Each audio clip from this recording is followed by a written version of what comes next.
সাহসী কাঠবেড়ালি। এক সময় ওকুড গ্রোভের সবুজ বনে স্পার্কি নামে একটি ছোট কিন্তু শক্তিশালী কাঠবিড়ালি বাস করত। স্পার্কি আপনার সাধারণ কাঠবিড়ালি ছিল না, তিনি অসাধারণ ছিলেন কারণ তার পরাশক্তি ছিল। এক রৌদ্রোজ্জ্বল সকালে স্পার্কি যখন তার প্রাতরাশের জন্য এক অন্ন সংগ্রহ করছিল, তখন সে বনের ওপাশ থেকে একটি মর্মান্তিক ডাক শুনতে পেল। এতে তার বন্ধুরা, বনভূমির প্রাণীরা কষ্টে।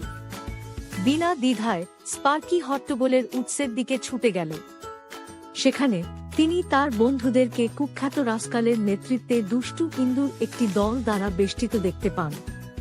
তারা পশুদের খাদ্য সরবরাহ চুরি করার চেষ্টা করছিল।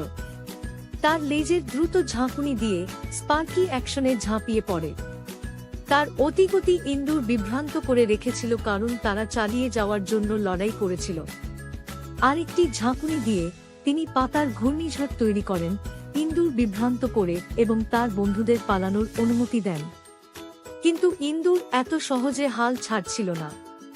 তিনি স্পার্কির দিকে ঝাঁপিয়ে পড়লেন, কিন্তু সাহসী কাঠবিড়ালি প্রস্তুত ছিল।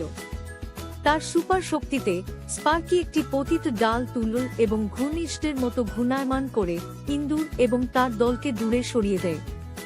আবার বন নিরাপদে স্পার্কির বন্ধুরা তাদের নায়কের জন্য উল্লাস করেছে। কিন্তু স্পার্কি জানতেন তার কাজ এখনো শেষ হয়নি।